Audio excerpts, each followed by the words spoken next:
ambil sih? Mungkin karena tugas kemarin saya tidak mengumpulkan. Kan kemarin masih kan? Ya, karena saya kemarin masuk sekolah tapi tidak mengumpulkan tugas. Jadi Kak Ayu kan, semua orang itu kan pernah melakukan kesalahan, termasuk juga Bu Guru.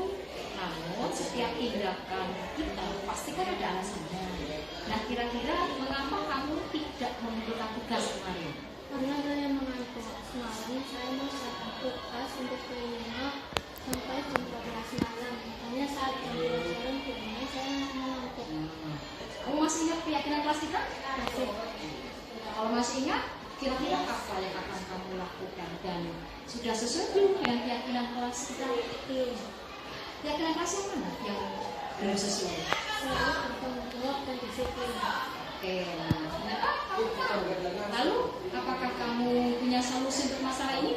Ibu, pertama saya akan minta maaf dan itu karena tidak mengumpulkan tugas. Kedua, saya tidak akan tidur terlalu malam lagi. Dan yang ketiga, saya akan mengerjakan tugas dari Bu Endang dan saya akan mengerjakan tugas.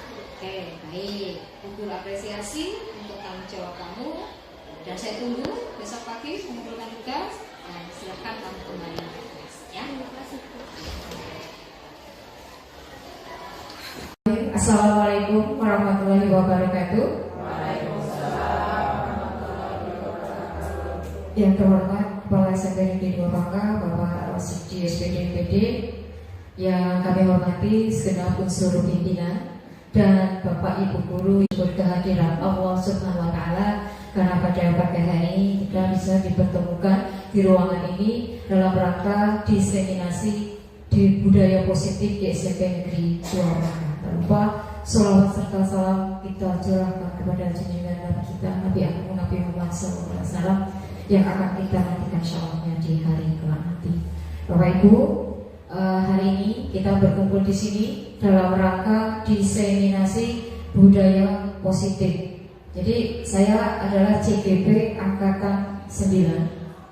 Tugas dari modul 1.4 yaitu tentang budaya positif, terutama budaya positif di sekolah kita yaitu di SMP Negeri 2 Bangka. Nah, tujuan pendidikan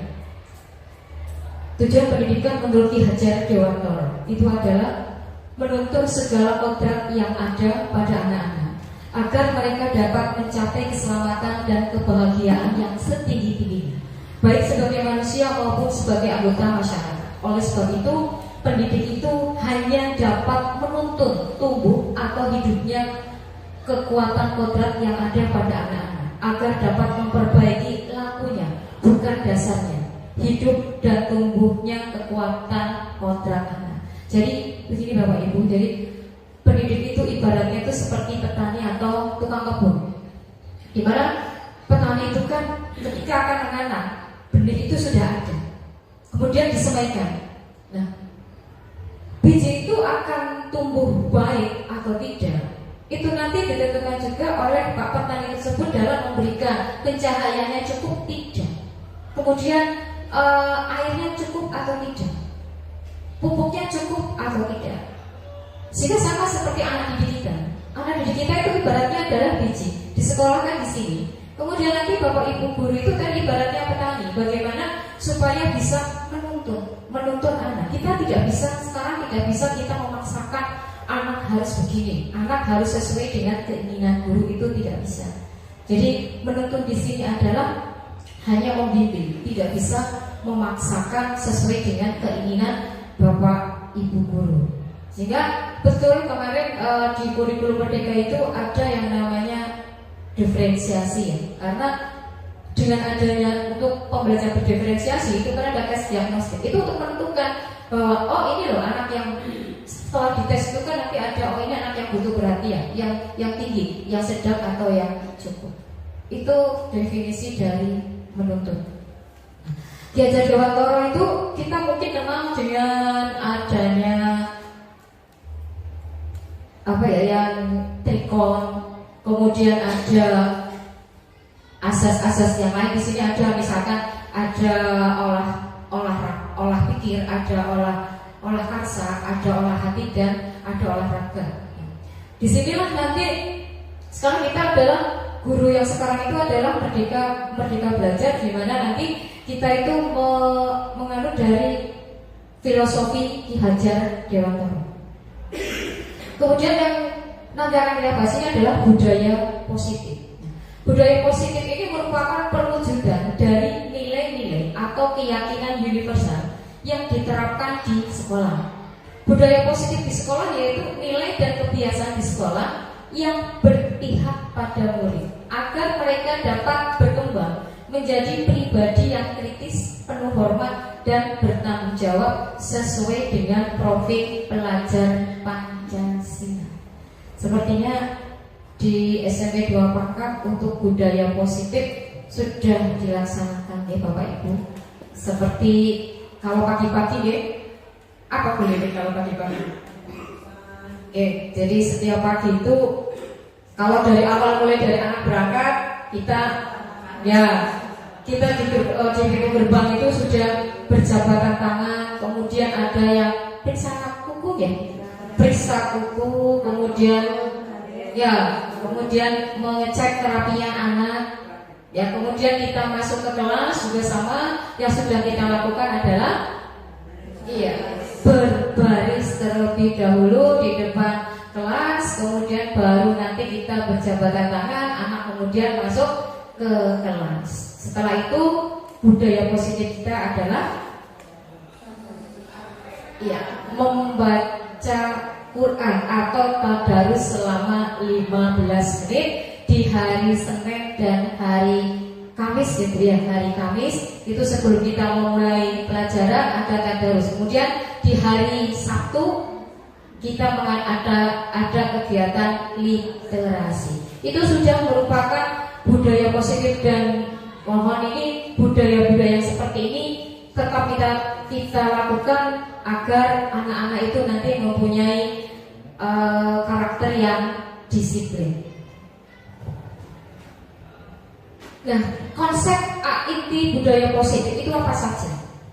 Yang pertama yaitu tentang perubahan paradigma belajar, kemudian disiplin positif, nilai-nilai kebajikan, kebutuhan dasar manusia, kemudian motivasi perilaku manusia, posisi kontrol guru, keyakinan kelas, dan segitiga restitusi. Sebetulnya budaya positif itu dari beberapa yang ada di itu ditanya kita itu sudah melaksanakan Bapak Ibu, cuma ada beberapa yang mungkin harus dirubah.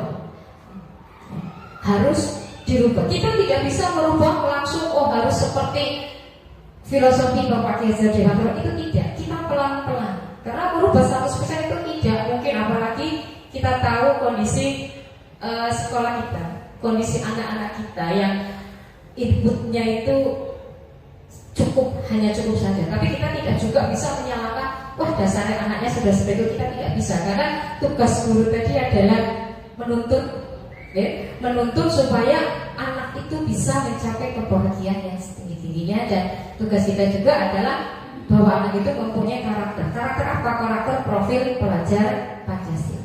Kita akan mengupas satu-satu Bapak Ibu. Yang pertama adalah pembelajaran dengan paradigma baru, bahwa pembelajaran yang berorientasi pada penguatan kompetensi dan pengembangan karakter yang sesuai dengan dimensi profil pelajar Pancasila.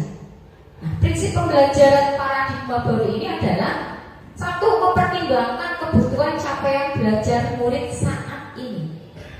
Kemudian membangun kapasitas belajar murid menjadi pembelajar sepanjang hayat. Yang ketiga adalah mendukung perkembangan kognitif dan karakter murid. Kemudian menyesuaikan konteks kehidupan murid mengarah pada masa depan yang berkelanjutan. Jadi ketika kita menuntun murid, itu kita harus menyesuaikan dengan kodrat alam dan kodrat zaman Bapak Ibu. Gak kadang kalau kita sering kadang tidak seperti dulu ya, itu sekarang kita tidak boleh lagi seperti itu, karena kodrat zamannya sudah berbeda. Sehingga memang betul-betul zaman sekarang zamannya IT, zamannya anak-anak kayaknya susah sekali ya Bapak Ibu ya. Kita alami sendiri lah. Hanya di ibaratnya kalau ditegur pelan, kadang kayak kita sebagai teman, kayak mereka menganggap kita sebagai teman. Kadang kita juga akhirnya dialusi kok malah anak juga semakin menjadi-jadi. Memang itulah tugas kita. Jadi tadi menuntut sesuai dengan kodrat alamnya. Kodrat alam itu disesuaikan dengan potensi anaknya. Jadi kalau anaknya itu kurang, kita nggak bisa memaksakan bahwa dia harus seperti teman-teman yang lain.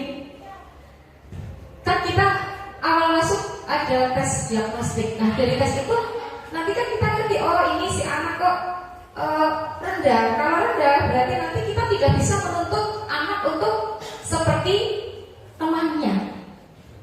Oh anak ini tinggi, maka kalau tinggi ya kita beri nanti pembelajaran yang sesuai dengan levelnya. Itu seperti itu, sehingga terjadilah pelajaran yang berdiferensiasi.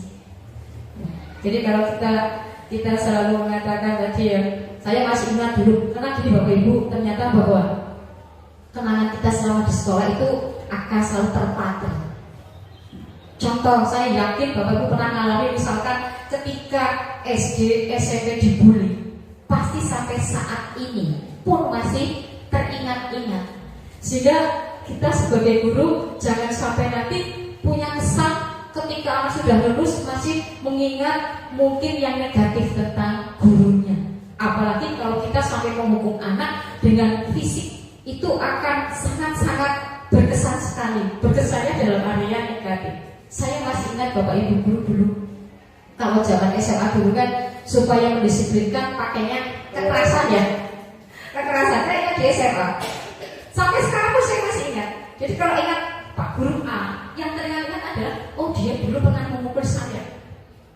Jadi sekarang itu tidak diperbolehkan lagi guru untuk menghukum, apalagi dengan fisik, itu tidak diperbolehkan. Kemudian berikutnya adalah tentang disiplin positif. Dalam budaya kita, makna kata disiplin itu dimaknai menjadi sesuatu yang dilakukan seseorang pada orang lain untuk mendapatkan kepatuhan kita. Kita cenderung menghubungkan kata disiplin dengan ketidaknyamanan. Seseorang yang memiliki disiplin diri berarti mereka bisa bertanggung jawab terhadap apa yang dilakukannya, karena mereka mendasarkan tindakan mereka pada nilai-nilai kebajikan universal. Diajar Dewantara mengatakan bahwa untuk mencapai kemerdekaan atau dalam konteks pendidikan kita saat ini, untuk menciptakan murid yang merdeka, syarat utamanya adalah harus ada disiplin yang kuat. Karena disiplin yang dimaksud adalah disiplin diri yang memiliki motivasi internal. Jika kita tidak memiliki motivasi internal, maka kita memerlukan pihak lain untuk mendisiplinkan kita atau motivasi eksternal. Karena berasal dari luar, bukan dari dalam diri kita sendiri. Sehingga yang bagus adalah disiplin internal apa eksternal. Disiplin internal. Karena disiplin internal itu berasal dari diri kita sendiri.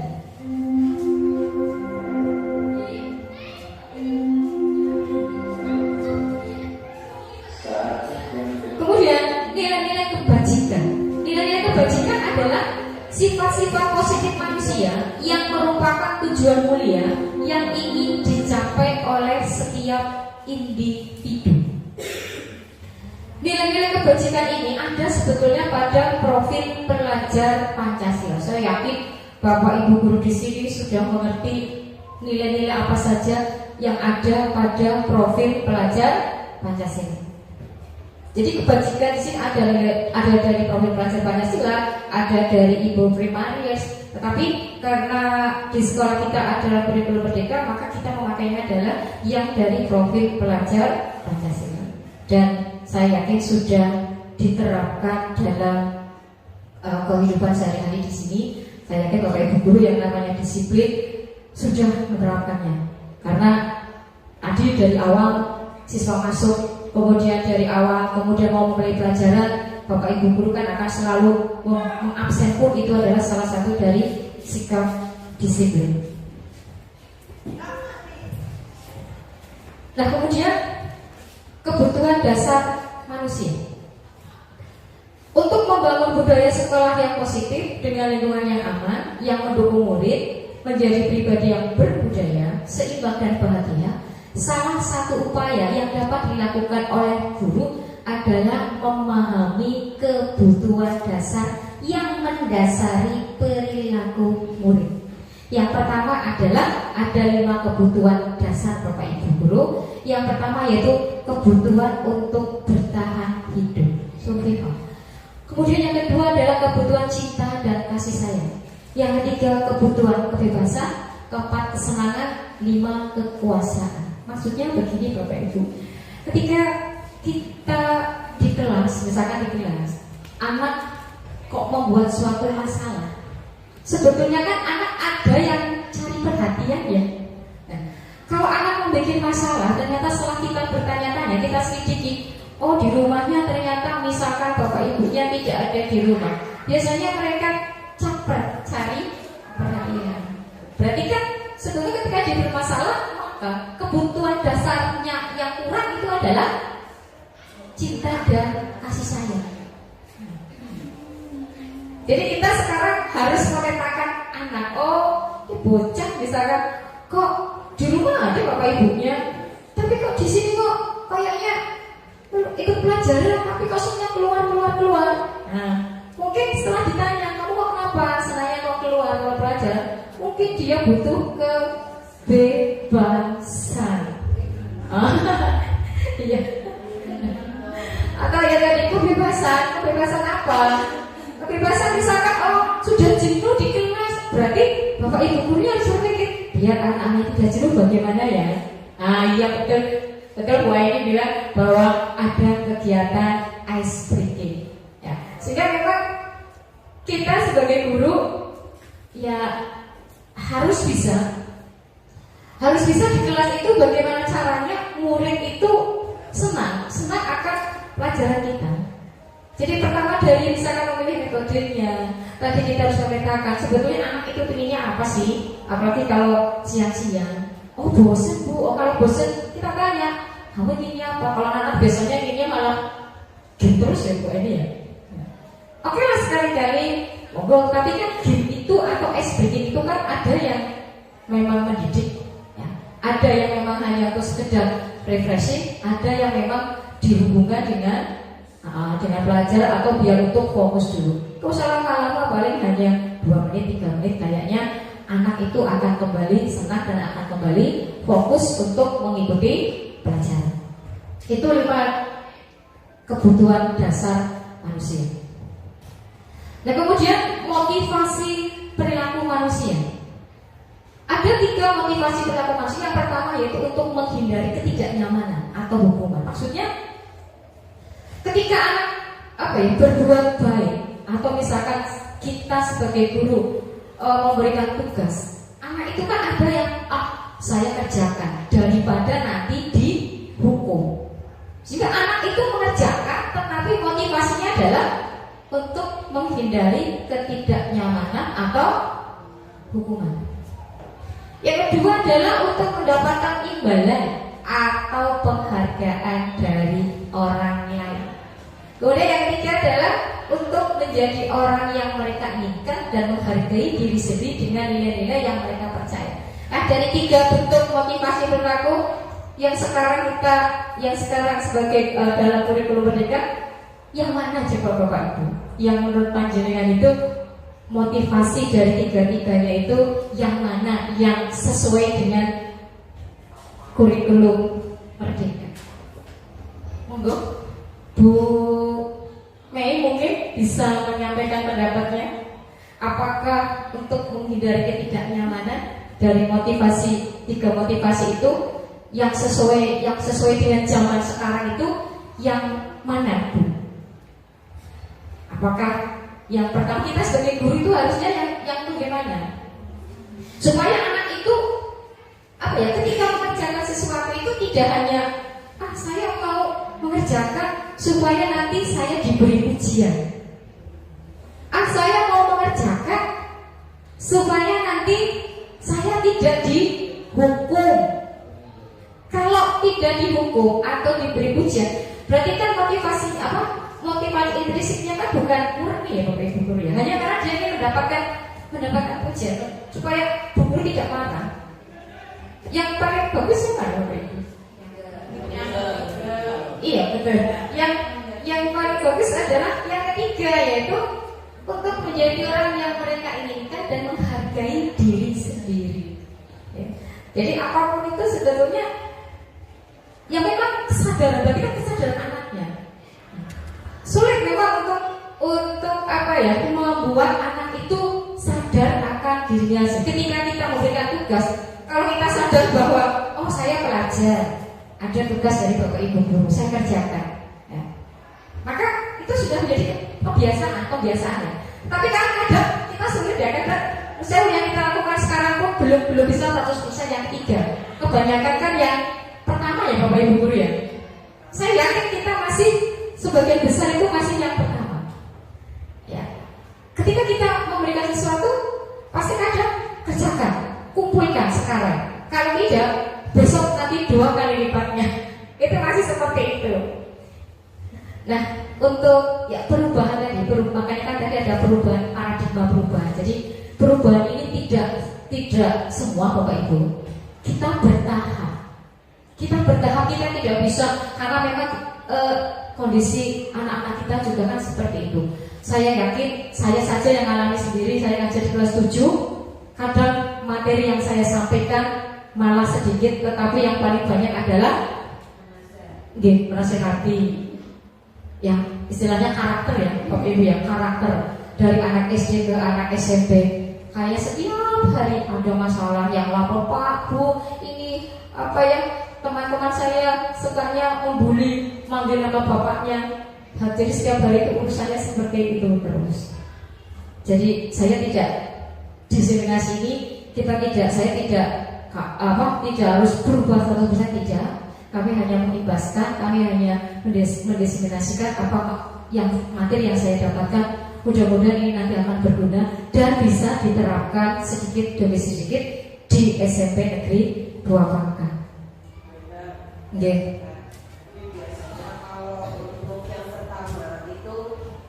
Yang pertama dan kedua itu biasanya di tingkat SD dan SMP ya. Tapi kalau yang ketiga itu biasanya di tingkat SMA dan SMA. Jadi mereka itu sudah tahu yaitu mau menjadi apa yang mereka inginkan, itu biasanya di tingkat SMP SMA ya.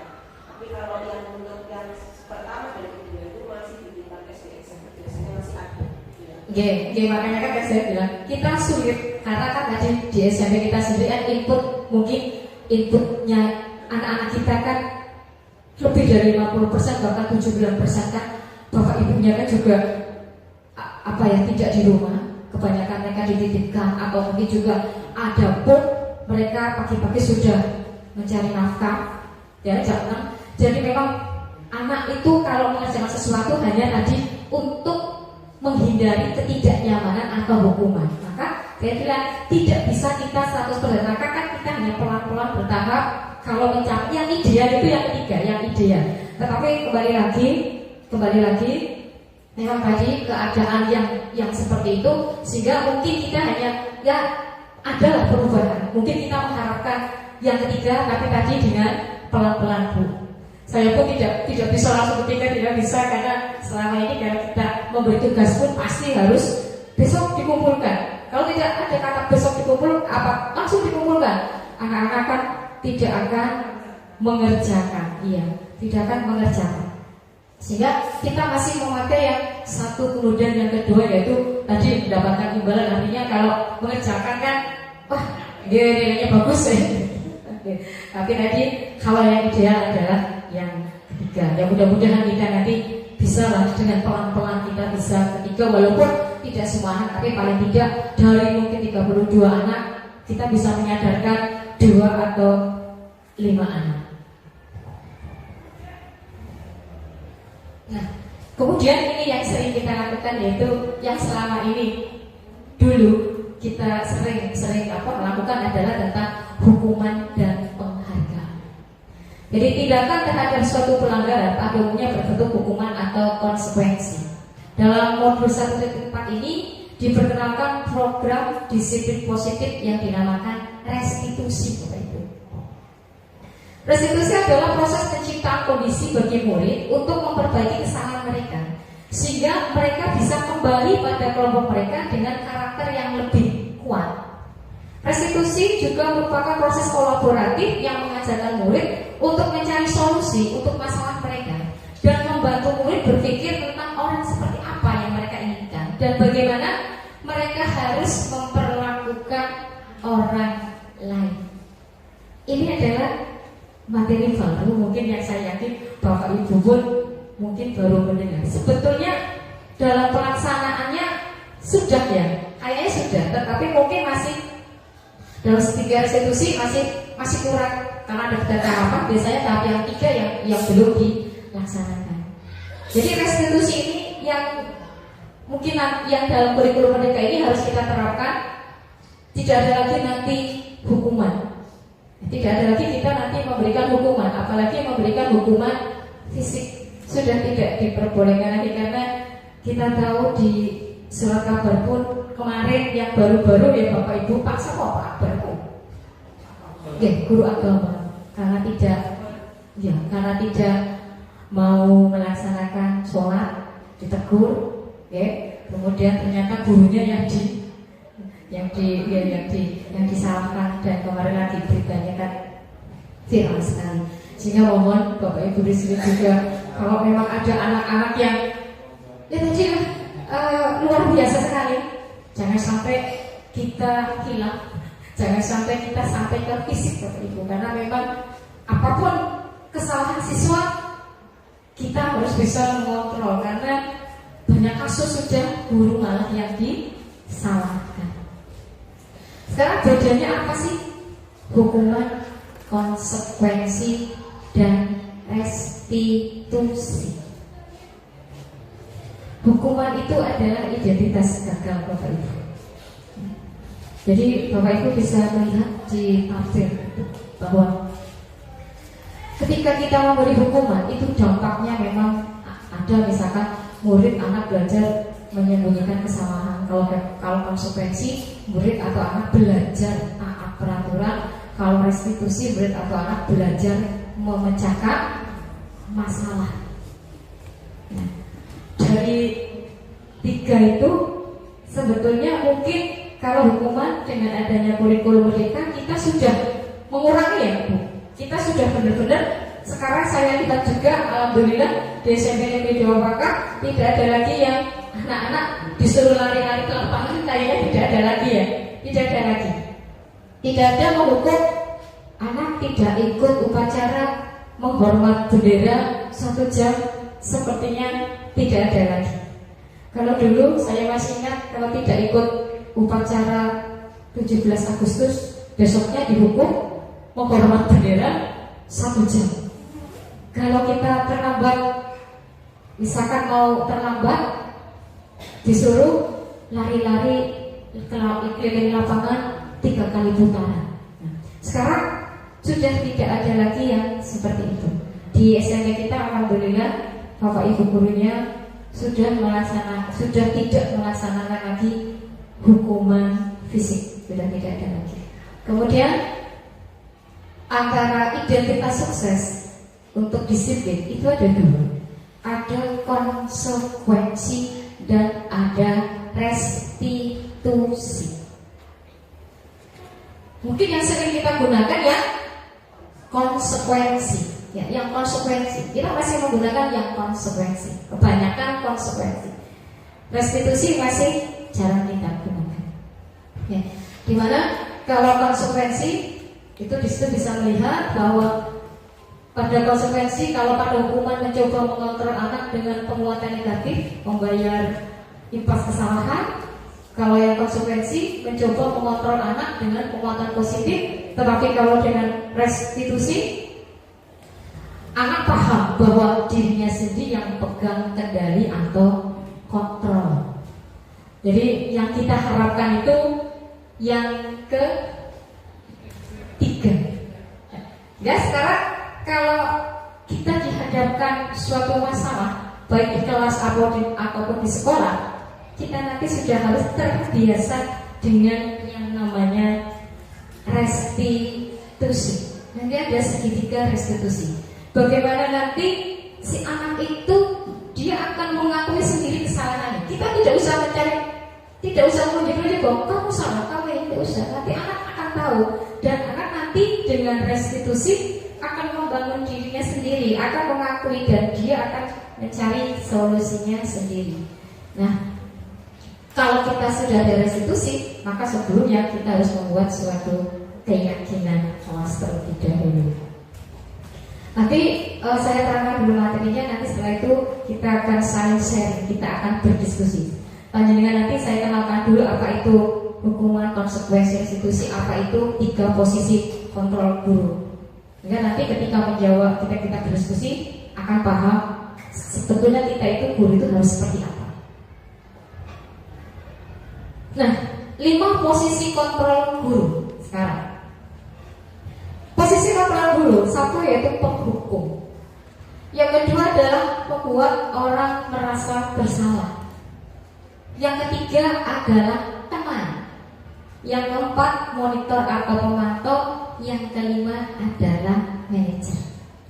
Nah, dari 5 posisi kontrol guru, saya ingin mendengar pendapat beberapa teman. Sepertinya panjenengan itu sekarang itu seringnya di posisi yang keberapa?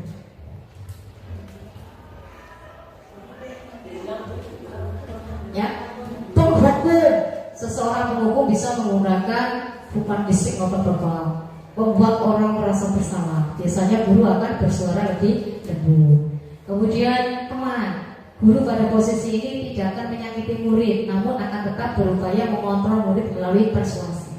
Yang 3 sebagai pemantau, yang kelima sebagai manajer.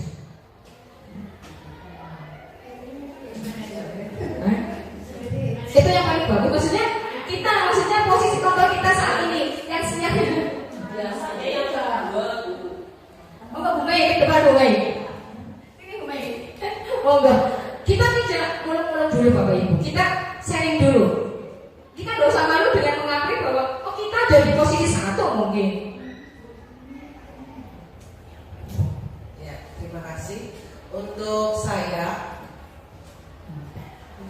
biasanya kalau di kelas itu nomor 2 membuat orang merasa bersalah. Biasanya guru akan bersuara lebih lembut, karena kita tahu sekarang ini di media sosial itu kan banyak bapak ibu guru disalahkan gara-gara memberi hukuman fisik terhadap siswanya. Maka dari itu saya mulai belajar dari media sosial itu memberi hukuman pada anak itu biasanya di nomor 2 membuat orang merasa bersalah. Biasanya guru akan bersuara lebih lembut gitu Bu. Terima kasih.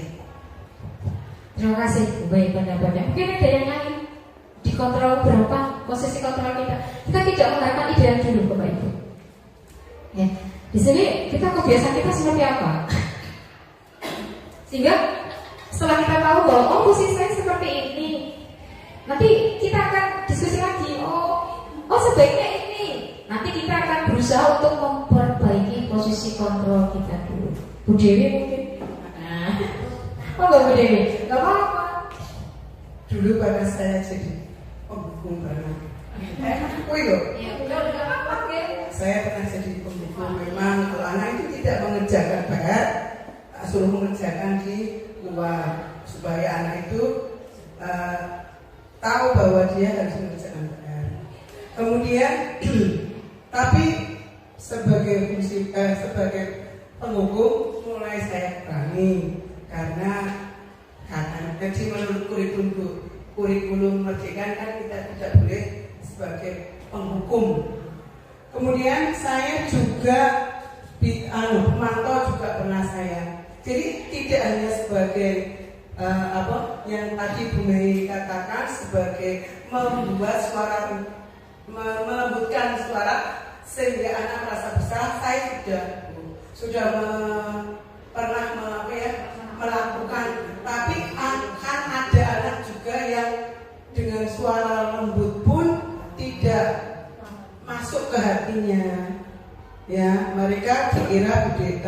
gurunya itu apa ya?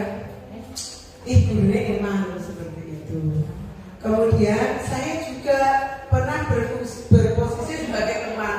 Saya dekati, terus saya ingin apa ya, buat anak itu mencurahkan apa sih sebenarnya yang membuat kamu berlaku seperti itu. Pernah juga, tapi saya juga pernah sebagai pemantau juga pernah. Saya awaskan itu, sudah pernah melakukan kesalahan, tetap saya awasi. Seperti kemarin itu saya juga ada anak kelas 7 namanya 77. Saya tidak akan menyebutkan namanya.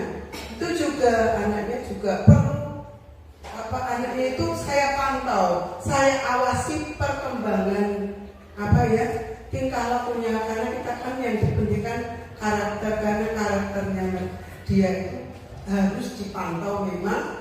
Itu maka saya sebagai pemantau, walaupun saya juga pernah menjadikan dia sebagai teman. Itu saja dari saya, Bu Indah. Terima kasih. Terima kasih Bu Dewi testimoninya. Jadi berarti pernah semuanya ya Bu Dewi ya? Iya.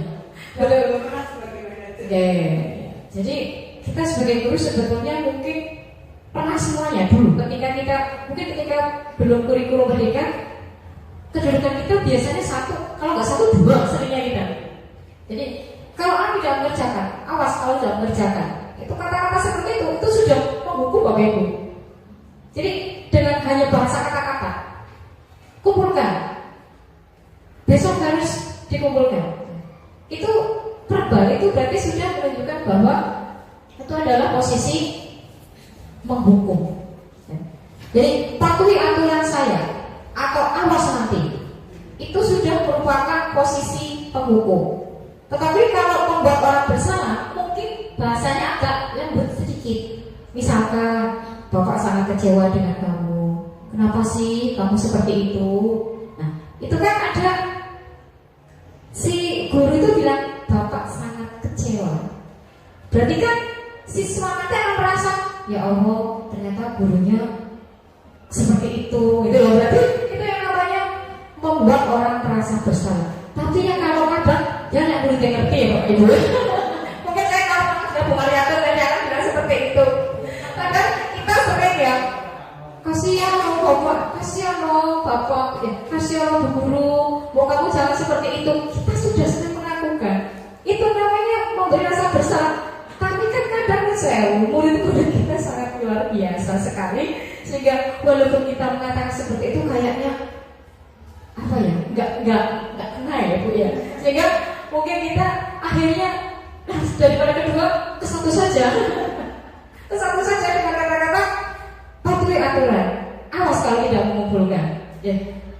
Tapi tadi karena ini adalah menurut Diajar Dewantara bahwa pendidikan itu adalah menuntut siswa, kita tidak bisa memaksakan.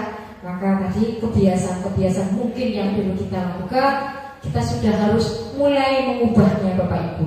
Mau tidak mau, kita sudah harus mengikuti perkembangan zaman. Jadi posisi kontrol 1, posisi kontrol 2 mungkin sudah harus mulai ditinggalkan. Ya. Kita kita sebagai teman. Kadang kan guru malah mungkin lebih akrab sebagai teman. Idealnya mana? Idealnya adalah yang ke-5 Bapak Ibu, sebagai manajer. Ya. Jadi kalau sebagai manajer merupakan posisi mentor di mana guru berbuat bersama dengan murid, mengajak siswa mempertanggungjawabkan perilakunya. Kemudian mendukung siswa menemukan solusi atas permasalahannya sendiri. Murid diajak menganalisis kebutuhan dirinya dan kebutuhan orang lain.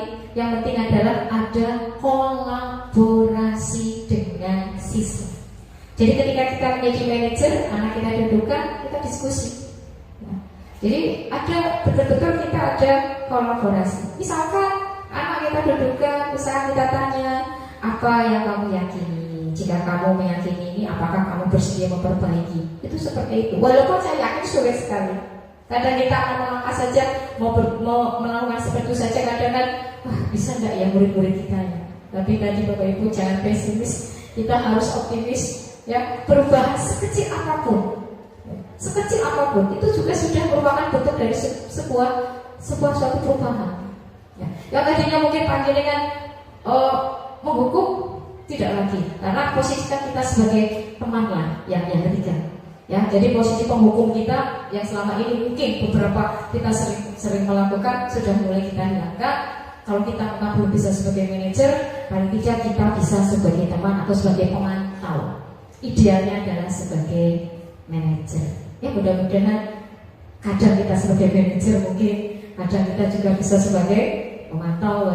Karena kita kalau 100% sebagai manajer pun kayaknya juga kita tidak bisa. Tapi tadi kita optimis saja bahwa insya Allah kita kalau kita ikhlas, kita juga sebagai guru pendidik kita adalah menuntut murid, insya Allah nanti kita juga lama-lama bisa menjadi manajer. Nah, kemudian ada keyakinan kelas, Bapak Ibu. 2 tahun ini sekolah kita seri 2 pakat sudah membuat keyakinan kelas, karena ternyata ini sangat penting, Bapak Ibu.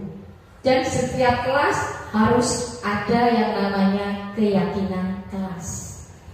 Karena apa? Keyakinan kelas itu, membangun keyakinan kelas merupakan salah satu disiplin positif yang bisa kita terapkan dalam membangun budaya positif di sekolah. Dengan adanya keyakinan kelas di setiap kelas diharapkan dapat mewujudkan tujuan kelas yang mandiri guna menunjang pendidikan yang berorientasi pada profil pelajar Pancasila. Sudah di kelasnya Bapak Ibu wali kelas sudah ada semua Bapak Ibu. Nah, ini yang belum.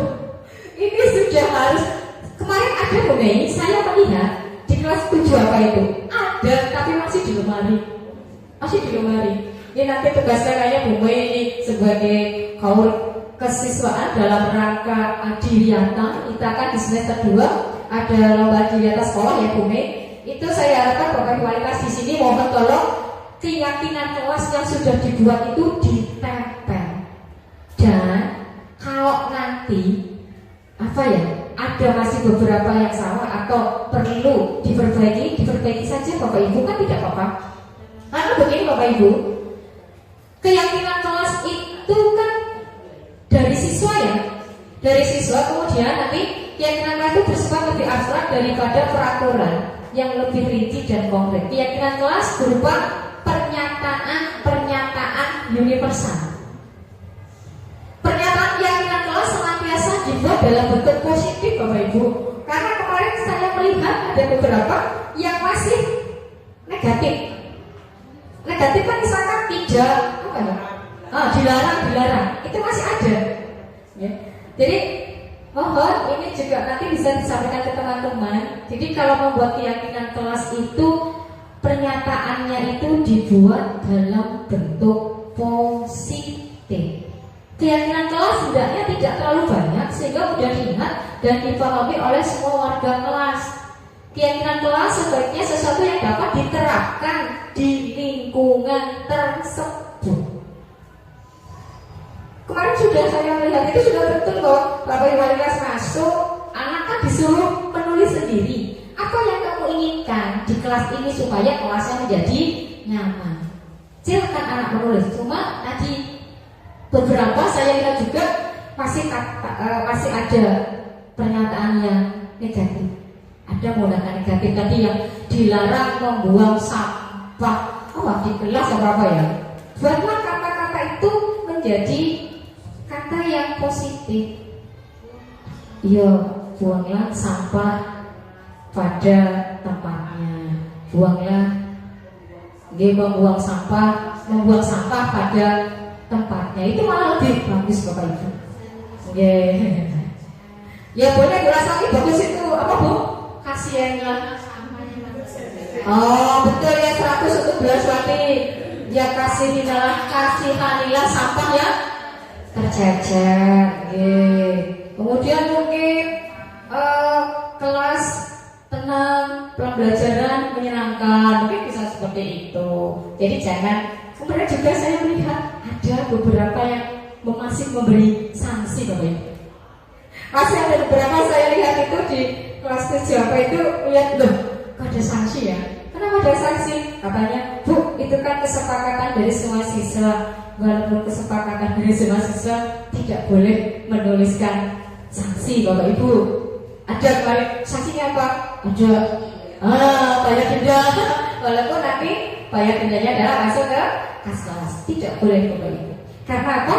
Suatu keyakinan kelas ini nanti yang akan kita gunakan dalam segitiga restitusi. Sehingga keyakinan kelas yang kita buat harus benar-benar apa yang kita buat yang kesadaran, sehingga nanti kalau anak melanggar, nanti itu di restitusi lihat keyakinan kelas kalian. Ya, ketika anak membuat keributan misalkan di kelas, nanti kan kita restitusi, kita kembali keyakinan apa yang kalian langgar kayak gitu. Sehingga guru tidak loh, kalau nggak ada keyakinan kelas, kita tanya keyakinan kelas, nanti anak menjawab keyakinan kelas yang mana bu, nggak dibuang. Jadi mohon ini di kurikulum mereka ini semua kelas itu wajib membuat keyakinan kelas. Kemudian ini yang nanti kita bahas, ini yang terakhir adalah segitiga restitusi. Kalau tadi ada restitusi, kita sekarang adalah segitiga restitusi. Jadi restitusi adalah tadi proses menciptakan kondisi bagi murid untuk memperbaiki kesalahan mereka sehingga mereka bisa kembali pada kelompok mereka dengan karakter yang lebih kuat. Jika ketika kita merestitusi itu sebenarnya memperbaiki, Bapak Ibu, kita memperbaiki, dan memperbaikinya itu adalah dari hasil solusi bersama kolaboratif sehingga anak itu mau mengakui kesalahannya sendiri. Kemudian tadi restitusi membantu murid menjadi lebih memiliki tujuan, disiplin positif dan memulihkan dirinya setelah berbuat salah. Penekanannya bukanlah pada bagaimana berperilaku untuk menyenangkan orang lain atau menghindari ketidaknyamanan, namun tujuannya adalah menjadi orang yang menghargai nilai-nilai kebajikan yang mereka percayai.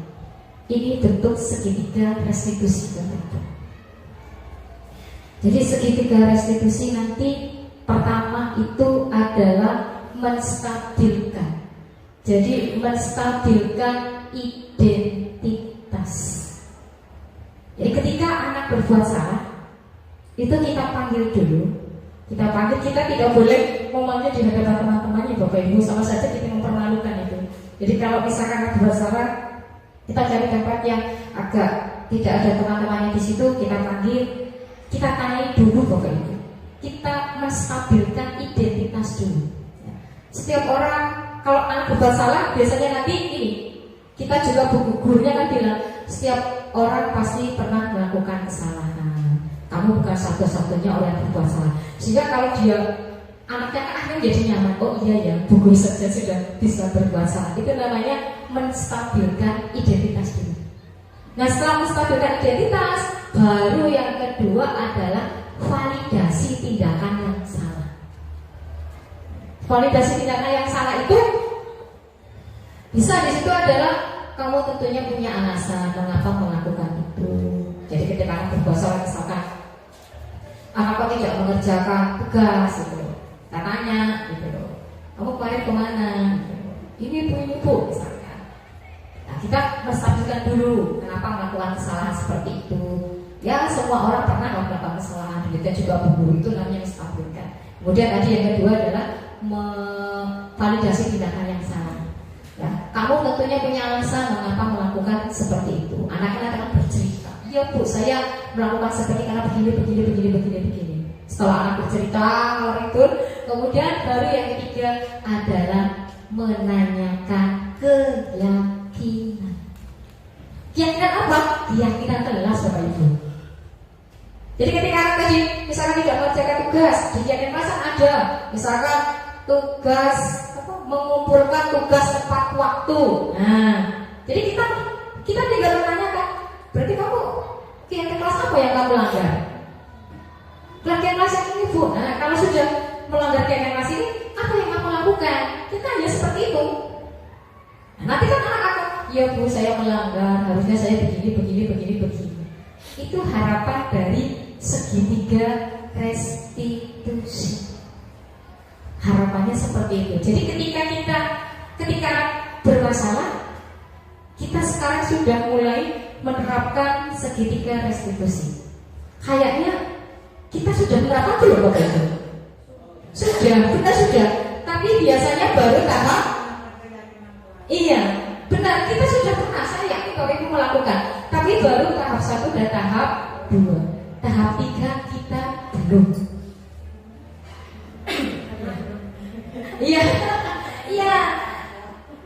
iya, bertahap. Sebetulnya ini sudah mulai, makanya tadi keyakinan kelas yang sudah dibuat, mohon Bapak Ibu di sini atau nanti kita menyampaikan ke teman-teman, kita buat dengan kalimat yang positif, benar-benar nanti mewakili ya Bu, mewakili bahwa kegiatan anak-anak di kelas. Sehingga kalau nanti anak berbuat kesalahan, kita tinggal menanyakan keyakinan kelas apa yang kamu langgar. Sehingga segitiga restitusi ini akan kita lakukan dengan baik. 1-2 sudah sering. Bu Aini mungkin pernah. Monggo Bu Aini kalau bisa mengungkapkan misalkan buat kesalahan apa anak.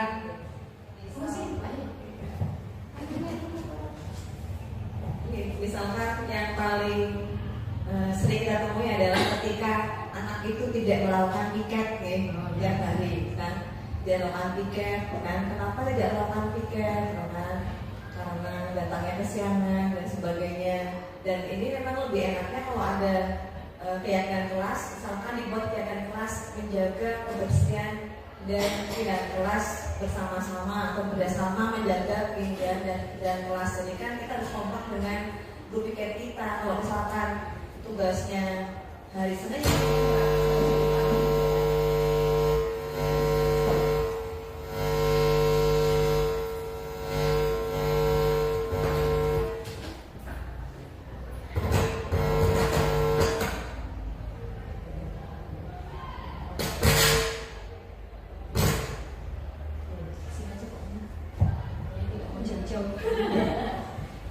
jadi itu ketika anak tidak melakukan piket, kita sudah mencoba. Kalau sekarang kan kamu mau piket gitu kan, karena kita nggak punya kegiatan kelas, khususnya kayak mengajar di kelas 9 ya, mungkin karena kurikulumnya masih kurikulum 2013, jadi memang hampir sebagian besar kelas tidak ada kegiatan kelasnya. Sehingga yang sering saya lakukan adalah sekarang ini kalau misalkan anak tidak dipiket, langsung aja ayo kamu piket, bukannya memunculkan kesadaran dari mereka sendiri ya. Mungkin kalau sudah ada kegiatan kelas, coba kira-kira apa yang kamu langgar gitu kan. Oh ya, saya tidak kerjasama Bu, sekarang apa yang kamu lakukan? Saya mau piket sekarang Bu, gitu kan. Itu memang enak kalau ada kegiatan kelas. Tapi sekarang kasusnya kayak di kelas 9 belum ada kegiatan kelas, jadi sayanya langsung piket sana kan. Jadi seperti itu, ya piket siapa? Yang belum siapa gitu kan. Jadi seperti itu. Seperti yang menurutlah ya. Jadi ini lebih bagus sekali Bu kalau misalkan setiap kelas harus ada kegiatan kelas. Terima kasih Bu Aini. Jadi ini berarti PR kita di kelas 9 ternyata Bu. Jadi sebetulnya kegiatan kelas itu tidak ada hubungannya dengan kurikulum merdeka ya? Bukan ya? Kayaknya tidak ada ya. Kegiatan kelas itu kan sekarang tidak hanya kelas 7 dan 8 Bapak Ibu. Jadi nanti PR Bapak Ibu wali kelas 9 adalah membuat keyakinan kelas. Sehingga seperti betul apa yang dikatakan Bu Aini, ketika di kelas ada permasalahan, kalau kita mau memberikan keyakinan nggak ada, maka kita sulit. Di mana yang dilanggar?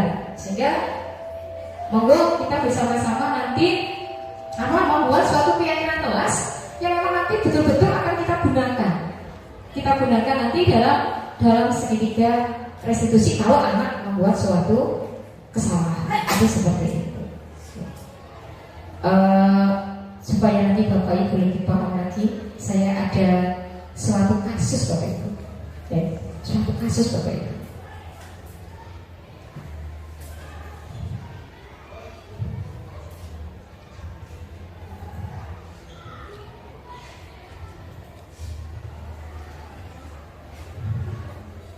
Ini kok jadi begini. Dan kasus 4 saja.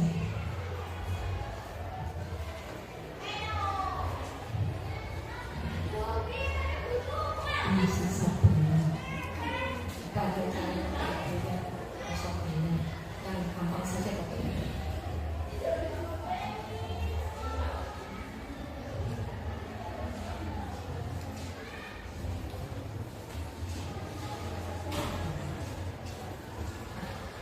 Jadi ada kasus seperti ini Bapak Ibu. Sabrina hari itu bangun terlambat dan terburu-buru sampai di sekolah. Dia pun akhirnya sampai di gerbang sekolah, tapi baru menyadari kalau tidak menggunakan sepatu hitam seperti tertera di peraturan sekolah. Di depan pintu kelas, Bapak Lukman memperhatikan sepatu Sabrina yang berwarna coklat. Sabrina berusaha menjelaskan bahwa dia terburu-buru dan salah mengenakan sepatu. Pak Lukman menanyakan Sabrina, apa peraturan sekolah tentang seragam warna sepatu? Sabrina menjawab, sudah mengetahui sepatu harus berwarna hitam, namun terburu-buru dan salah mengenakan sepatu. Selain tidak mungkin kembali pulang karena rumahnya jauh sekali, Pak Lukman tetap bersikeras pada peraturan yang berlaku dan mengatakan, ya sudah, kamu sudah melanggar peraturan sekolah, kamu salah, sudah terlambat, salah pula warna sepatunya. Segera buka sepatumu kalau tidak bisa mengenakan warna sepatu sesuai peraturan. Kemudian Sabrina meminta maaf dan memohon kembali kepada Pak Lukman agar tetap dapat mengenakan sepatunya dan berjanji tidak akan mengulangi kesalahannya. Namun Pak Lukman tidak mau tahu. Tidak, kamu telah melanggar peraturan sekolah. Kalau tidak sanggup, ambil sepatu di rumah atau diantarkan sepatu ke sekolah. Ya sudah, kamu tidak bersepatu saja seharian di sekolah. Sekarang copot sepatumu dan silahkan belajar tanpa sepatu seharian. Sabrina pun dengan berat hati mencopot sepatunya dan memberikan kepada Pak Lukman. Seharian dia tidak berani berkeliling sekolah karena malu dan lebih banyak berdiam di kelas tanpa alas sepatu. Dulu kita pernah ya Bapak Ibu? Dulu kita pernah apabila kita kalau kita peraturannya sepatu kita, kalau anak menggunakan sepatu putih copot. Nah, kalau ada kasus seperti itu, pertanyaannya adalah dalam kasus di atas, sikap posisi apakah yang diambil oleh Bapak Lukman? Apakah sebagai penghukum? Apakah pemberi rasa bersalah? Apakah teman? Yang tadi 5 posisi kontrol yang Bapak Ibu ya? Apakah sebagai manajer? Yang kedua, bila Bapak Lukman mengambil posisi seorang manajer, kira-kira apa yang akan dikatakannya? Pertanyaan-pertanyaan seperti apa? Kemudian yang ketiga, pertanyaannya adalah kira-kira bila Anda sebagai kepala sekolah, kira-kira sebagai kepala sekolah berani boleh. Kira-kira kebajikan apa yang ingin dituju oleh peraturan harus berwarna hitam sebetulnya? Kenapa sih sekolah itu kok ada aturan misalkan sepatu warna hitam itu untuk apa? Kemudian bagaimana Anda menyikapi langkah Pak Lukman mengenai kasus tersebut? Saya bagikan sedikit note, monggo nanti dituliskan, nanti bisa ditempelkan. Kita berdiskusi Bapak Ibu dari kasus ini. Oke. Nanti kalau ada yang kurang jelas nanti bisa saya scroll lagi ke atas.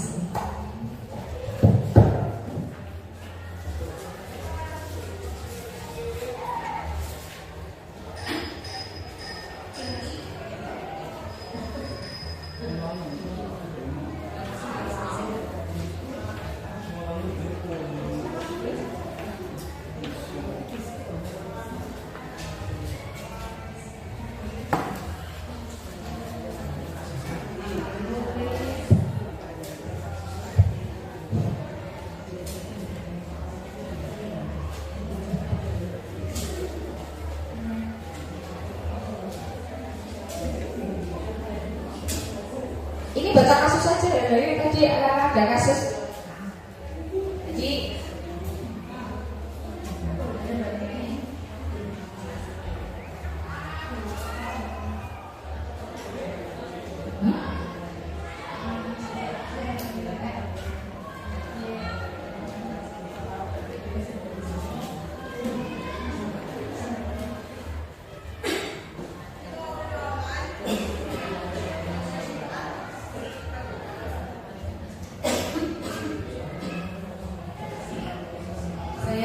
Problematika apa sih Bapak Ibu kasusnya ya? Ya, kasusnya kayak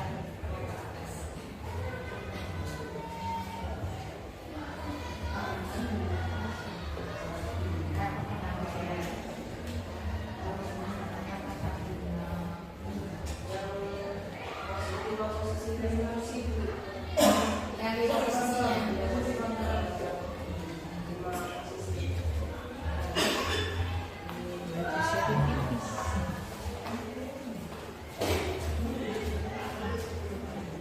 Gimana posisi kontrolnya?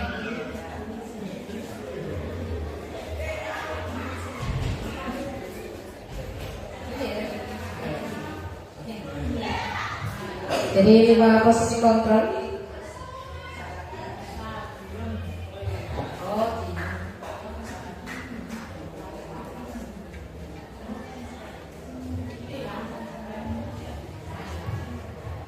ada sebagai penghukum, pembuat orang merasa bersalah, sebagai teman, monitor atau pemantau, dan sebagai manajer. Moga yang sudah bisa ditempelkan di depan.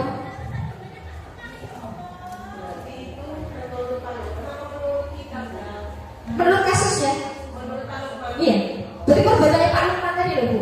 Jadi Pak Lukman kan tadi ketika Sabrina tidak pakai sepatu kan langsung, ayo. Nah ya, jadi kita dasarnya adalah kasus saja, bukan yang idealnya dulu. Nanti kan setelah dibawa ada.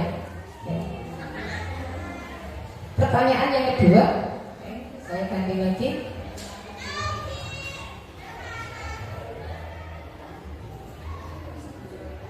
Nah, bila Bapak Lukman mengambil posisi seorang manajer,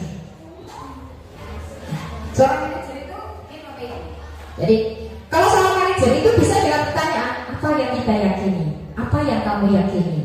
Jika kamu meyakininya, apakah kamu bersedia memperbaikinya? Itu kata-kata kalau dia seorang manajer.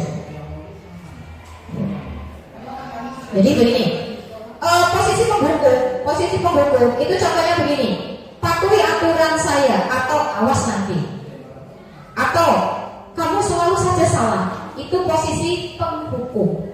Kalau posisi pembuat orang merasa bersalah, itu kalimatnya, Bapak sangat kecewa dengan kamu. Kemudian berapa kali Ibu sudah memberitahu kamu ya? Kalau kita seperti itu kan anak tahu dia perasaannya jalan kan. Oh ternyata Bapak Ibu guru saya kok kecewa sekali. Berarti kan si anak itu merasa bersalah. Tapi kayaknya sulit kayak gitu anak kemarin.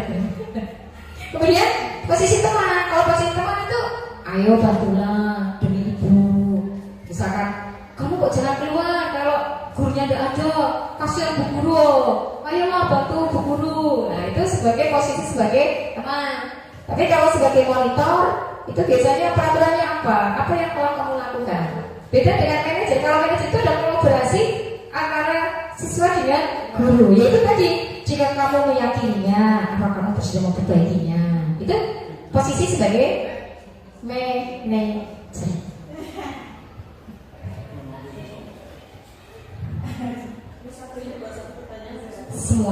Semua saja, nggak apa-apa.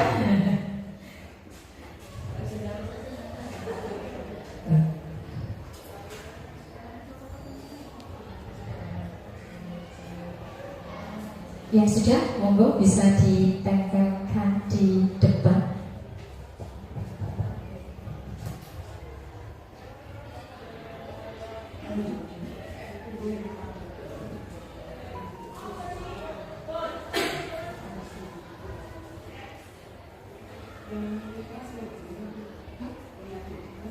Iya, benar kelas. Sepertinya PR kita keyakinan kelas. Jadi untuk menjawab, untuk nanti anak tadi mengakui bahwa dia bersalah, tadi setiap kelas harus punya keyakinan kelas terlebih dahulu. Nilai-nilai kebajikan apa yang ingin ditujukan oleh peraturan bahwa harus berwarna hitam. Nilai kebajikan kan banyak Bapak Ibu. Ketika kita membuat suatu peraturan bahwa anak harus berseragam, anak harus menggunakan, kalau sekarang harus seragam OSIS putih, biru, kemudian bersepatu hitam. Saya yakin ada tujuannya, ada nilai kebajikan di situ. Sudah Pak Mun? Enggak ya Pak?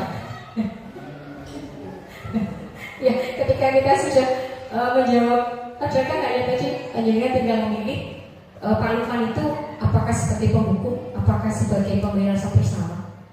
Kalau sebagai manajer saya kira tidak, karena dilihat dari kalimat-kalimat tadi itu beliau tidak menunjukkan bahwa dia adalah seorang manajer.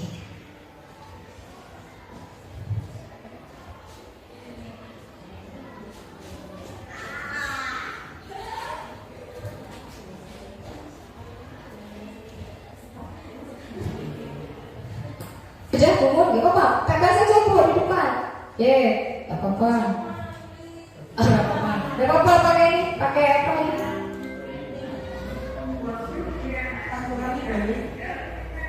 Kurang ya, tapi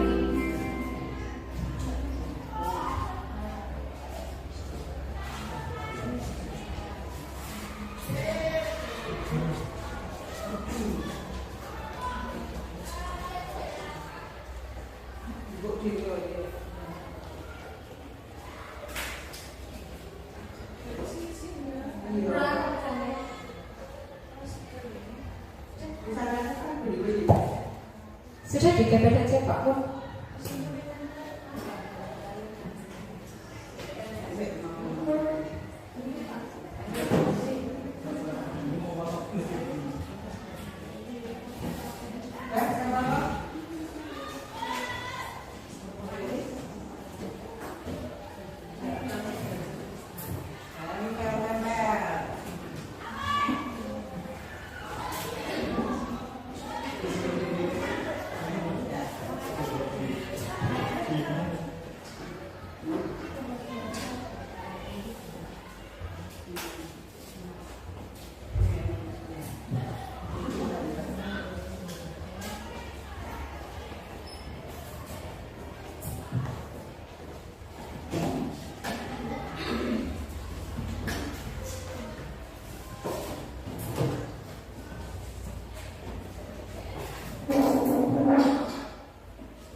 Terima kasih teman-teman sudah menulis di sticky note.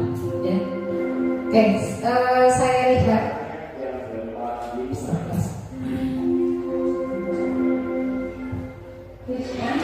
dari yang hadir di sini itu menuliskan semua bahwa Pak Lukman itu sebagai penghukum 100. Berarti teman-teman di sini sudah paham sekali bahwa kalau ada kasus seperti itu adalah sebagai penghukum.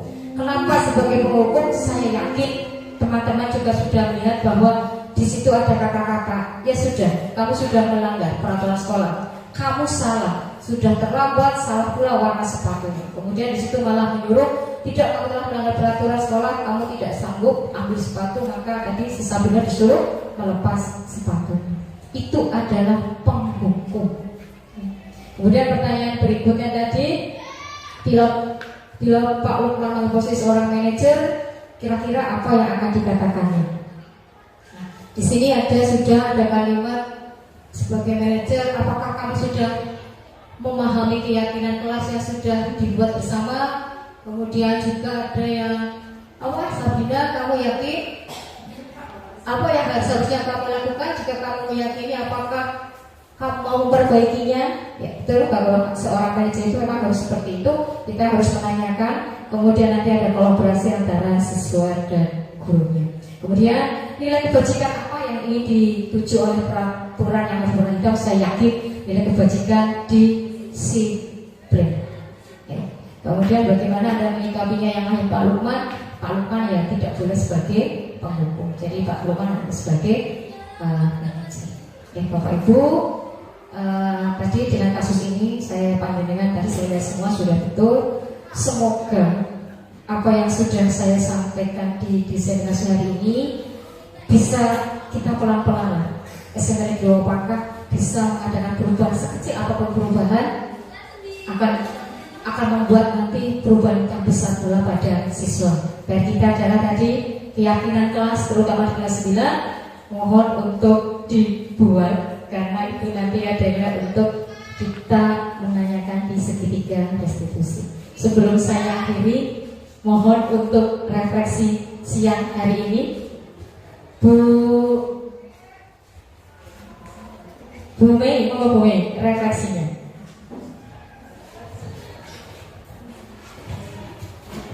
Assalamualaikum warahmatullahi wabarakatuh.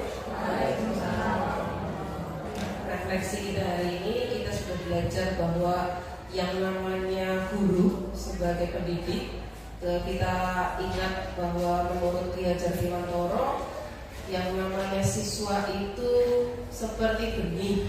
Tadi yang sudah dikatakan sama Bu Endang, di mana benih itu ya kalau misalkan benih itu mau kita tumbuhnya seperti yang kita inginkan, ya kita harus mencoba untuk satu menyirami, kemudian menjaga, kemudian memberi apa ya namanya, contohnya menyiangi dari berbagai tanaman yang di sekitar yang mengganggu. Nah itu kalau kita mau anak didik kita itu sebagai bibit yang unggul. Jadi kita sebagai pendidik itu memotivasi, memberi dorongan, menyemangati kepada anak didik kita. Kemudian yang kedua tentang restitusi. Jadi yang namanya siswa itu sekarang tidak ada lagi yang namanya hukuman secara fisik, apalagi tidak boleh menurut kurikulum Merdeka itu tidak diperbolehkan hukuman fisik. Tapi kita harus membuat suatu kesepakatan dengan siswa yang dibuat dengan guru di kelas sebagai keyakinan kelas untuk selalu dilaksanakan. Jadi untuk menghindari hukuman seperti itu. Dan yang ketiga, pada restitusi kita selayaknya harus bukan menjadi penghukum. Kalau kemarin kita selalu kalau misalkan anak bersalah kemudian kita hukum secara fisik atau secara apa. Nah sekarang menurut kurikulum Merdeka tidak ada kalau misalkan anak bersalah harus kita hukum secara fisik. Tapi kita sebagai pendidik harus bisa menjadi seorang manajer. Seperti itu Bapak Ibu. Demikian refleksi hari ini Bu Endang. Terima kasih. Assalamualaikum warahmatullahi wabarakatuh. Terima kasih Bu Mei, refleksinya luar biasa sekali. Teman-teman, mohon maaf udah mengikut. Oh satu kali lagi ke Bu Yanti, satu kali lagi Bu Yanti. Terima kasih Bu Endang. Saya akan merefleksikan kegiatan yang sudah saya ikuti dari tadi sampai dengan detik ini. Saya merasa sangat senang dengan kegiatan ini. Saya yang semula belum begitu paham tentang budaya positif dengan pemaparan yang luar biasa dari Bu Endang, alhamdulillah saya merasa tercerahkan Bu Endang. Jadi saya lebih memahami budaya positif yang harus kita lakukan di SMP Negeri 2 Pangkah. Saya jadi tahu selama ini yang kita lakukan mana-mana yang itu tidak pas untuk siswa dan bagaimana seharusnya agar nanti ke depannya kita bisa menerapkan budaya positif ini di SMP Negeri 2 Pangkah. Terima kasih Bu Endang. Atau mohon Bu Yanti untuk refleksi hari ini. Ya, teman-teman, karena sudah sudah menyita waktu karena panjangnya juga harus mengajar. Maka untuk kegiatan hari ini saya cukupkan sekian. Kalau misalkan nanti ada apa-apa, silahkan kita saling sharing lagi. Kita bisa bertemu, kita kan ada komunitas praktisi di sekolah, kita bisa ketemu. Nanti untuk Bu Dewi, saya share materinya Bu Dewi, jangan khawatir, saya kasih materinya. Demikian yang dapat saya sampaikan, kurang lebihnya mohon maaf. Saya akhiri. Wassalamualaikum warahmatullahi wabarakatuh.